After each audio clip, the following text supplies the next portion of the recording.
Alright, so today I have some more ball python eggs that are hatching, and this time I actually paired up an albino pied male to an albino het pied female. So as far as the odds are concerned, let me tell you, I have not been hitting the odds very well this year, but technically we should actually hit 50% visual albino pieds. It's actually a double recessive, and then 50% of the offspring should be albinos, 100% het pied, just look like regular albinos.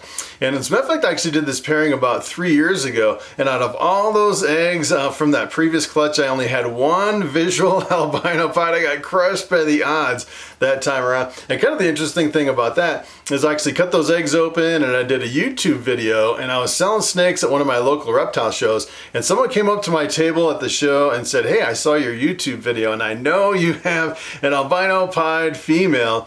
And he talked me into actually selling it at the reptile show, and I sold it. I should have hung on to it. Let me tell you, I probably would have been breeding that and producing whole clutches of albino pieds. But this time I'm hopeful that I can actually reproduce that. And let me tell you, if I actually hit another female albino pied, I'm definitely gonna hold that one back this year as a future breeder.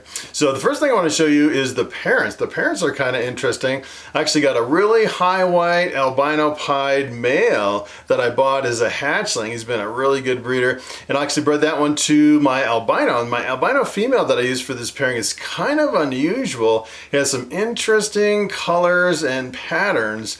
You'll have to check it out. It's unlike any other albino that I've actually seen. It almost looks like two different versions of albino on top of each other with all these weird colors and spots all over it, but I'll definitely show you the parents. And then we'll jump over and pull those eggs out of the incubator and check them out. Alright, so take a look at this snake. This is my albino pied male. Pretty crazy looking snake. Almost completely white with just a little bit of yellow here and a little bit of yellow right on his head and a little bit on the tail. I actually bought this guy as a hatchling, and when he was a hatchling, he was a lot more of a high contrast, and he's really kind of faded out since then. Of course, he's kind of going into a shed right now. You can definitely see his eyes are kind of going. As a matter of fact, he was really super blue just a couple days ago. Now he's starting to clear up a little bit. Of course, when I show off my snakes, they have to be in a shed and kind of faded out, but he's been a really good breeder. As a matter of fact, he's a little bit skinny because he's been off food for most of the breeding season. I was pairing him up with the females, just went back on food, ate a couple meals, so he's kind of going back into the off-season feeding cycle, which is pretty awesome, but he's doing fantastic. I've actually produced a lot of double heads, so if you actually breed this to a normal, you'll get all normal looking snakes that are het for pied and het for albino. So the pied actually brings the big splotches of white, and the albino gives kind of the yellow color with the bright red eyes from the albino. This guy's just a little bit head shy, not used to being handled too much.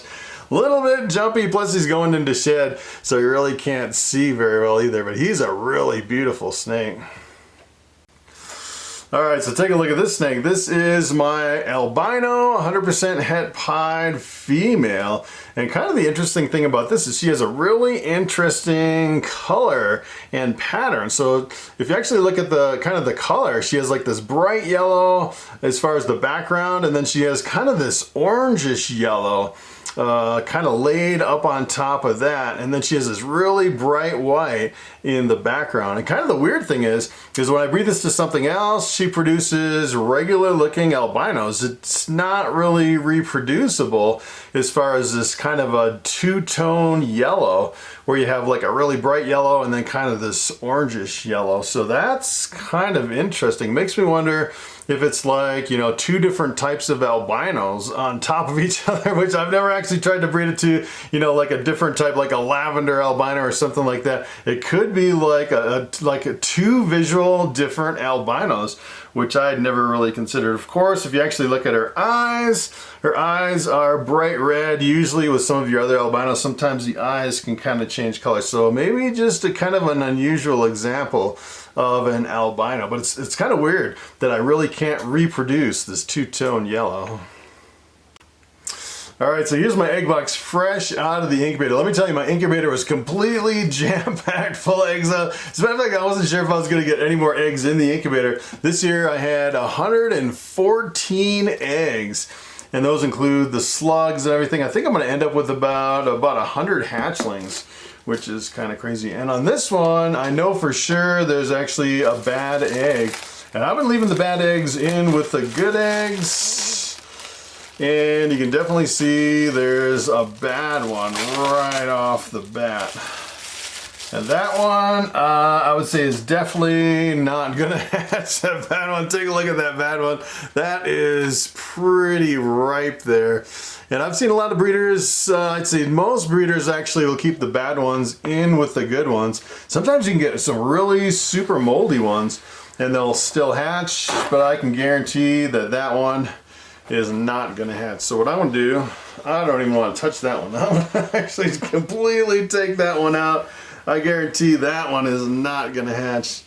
And it doesn't really smell, which is kind of interesting. So if you actually take a look at these, you'll actually see like the heads kind of sticking out of this one. So they'll all have like an albino type head on that, but you won't know which one's albino and which ones are which ones are albino pieds and which ones are het for pied until you actually cut them open and look at the body. So on the body, you'll actually see either all yellow, which means it's an albino with that's het for pied, or you'll see the big splotches of white, which means it's actually a visual. So hopefully we'll actually get 3 albino pieds. You know, the odds, that's what I should get. And let me tell you, this year, the odds are totally crushing me this year as far as what I've been getting. So, all right, so what I'm gonna do is I'm just gonna grab one and we will actually cut one open here. This can get really super messy. Usually if they're cut open a little bit from the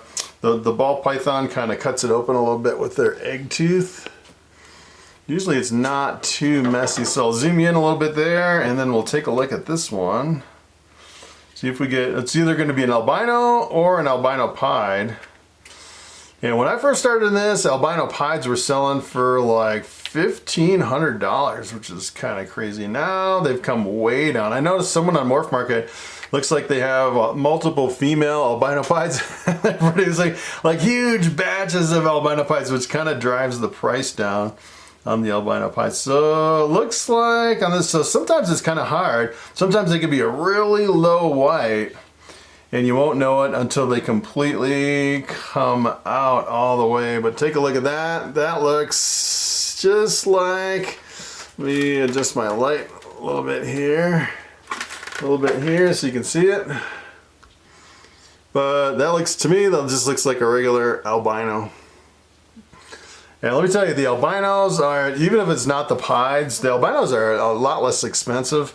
Albino het pieds, but let me tell you, they're probably my favorite standalone boar, other than the bamboo, of course. You know, I have Bobby around my neck at the beginning of every video, and I think the bamboo is pretty awesome. I think probably the albino is one of my favorite right after the bamboo. Just a straight albino with nothing else in there. Take a look at that. It's a little tiny tail sticking out of the end of that. If you can actually see it, that's pretty cute right there. Tiny little tail. All right, so let's take a look at this one. So we got one albino so far. See what we get here. Hopefully we'll get at least one albino pied. Hey, look at that, nice. We actually hit an albino pied. We won't know if it's male or female until the end. It looks like a really high white. Take a look at that. That's pretty awesome.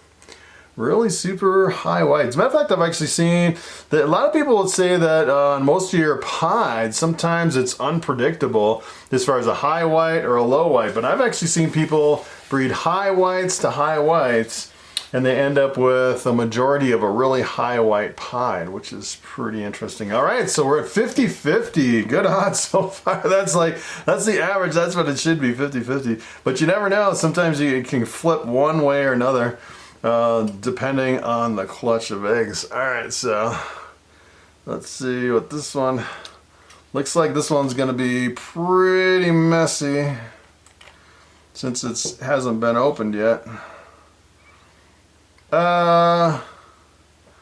This one, oh, you gotta be kidding me. I don't know what's going on with my eggs this year.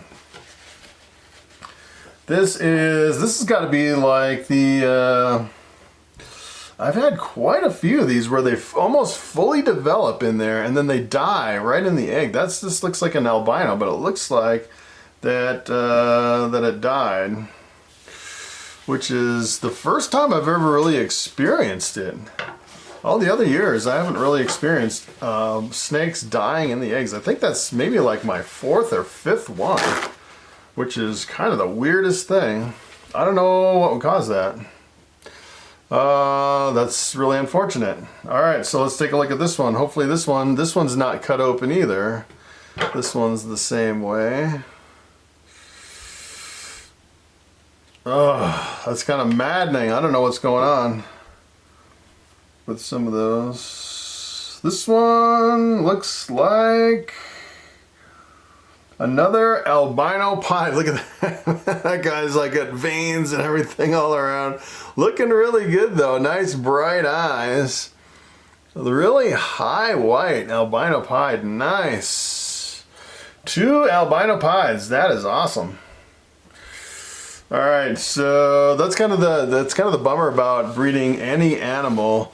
I actually just went through that breeding my chickens and my ducks. You always get those eggs that, for some reason, with almost any animal, even with chickens and ducks, you get like a fully developed chick in the egg that just dies right before it fully matures, which is kind of maddening. It seems like kind of the same thing with the snakes too, where you can kind of get that. Which I don't know if a lot of other people are actually getting the same thing. But usually if you see an egg with cuts like that, you know the hatchling's good and it's viable because it's got an egg tooth and it's been cutting open the eggshell. So usually if it's cut open like that, you don't have any problems as far as the mortality of the offspring. All right, look at that. Wow, that looks like another albino pied. Hey, we're finally hitting the odds on this one. That's 3 albino pieds. That is awesome. So hopefully I'll get at least 1 female out of all those. That's really all I want, just 1 female to hold back. I definitely want to hold back some more females. I got some really cool males this year. But last year I held back all males because I was running short on males. So that's awesome. 3 albino pieds. That is pretty amazing. Let's see if I can get this guy's head out of the hole here. Alright, let's take a look at this guy. Well, this one's kind of interesting. It looks like it's weird. Some of them seem like a lower, this one almost seems like a kind of a more of an orange kind of an albino. So it'd be interesting to see if some of the albinos were more yellow than the other ones. Some of them are brighter and some of them are not. It seems like, of course, it's kind of hard to tell, just kind of a gurgling mess in an egg like that. But that just looks like a regular albino, which is interesting. So depending on if those are male or females, I'll probably hold back. As a matter of fact, I might hold back all the females if I have multiple females. If I have any male albino pieds, I'll definitely be selling all the males because I already have a really nice male. And the albino 100% het pieds, I'll be selling those too. So my hatchling racks are filling up, but a lot of them haven't even shed yet, and some of them have eaten 1 meal, so I'm kind of waiting on posting over on Morph Market until some of those have eaten more before I can actually post them over there. But those are pretty awesome. It would be pretty neat to see them out of the egg. I absolutely love both the albino pieds and the albinos.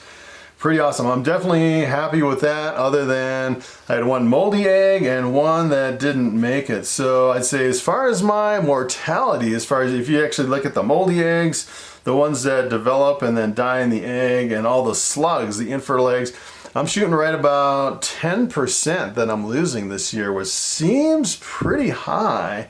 Well, it's kind of skewed because I had 1 clutch that was all slugs. The whole thing kind of threw off my odds. As a matter of fact, I think I had 1 that was mostly all slugs except just a couple. So I had quite a few slugs this year. the infertile eggs, which I normally don't have. But that's pretty awesome. I'm really happy about that. So what I'm gonna do is I'm gonna put these guys back in the incubator until they completely come out. And then at some point, I wanna do a hatchling rack tour before I start selling these. And that'd be awesome if I had like 100 hatchlings and I just did a video and went through all the hatchlings and kind of showed them all off. So we definitely don't want these guys coming out of the egg just yet. I like to keep them in there because a lot of times the umbilical cord's still stuck to the yolk and they have to fully absorb it and break away from that. You definitely want to keep them in the eggs as much as possible. You don't want to force them out of the eggs. So that's pretty much it, guys. I'm going to wrap these up, put them back in the incubator. Thanks for coming along. I'm happy about this, pretty stoked. And I will see you in the next video.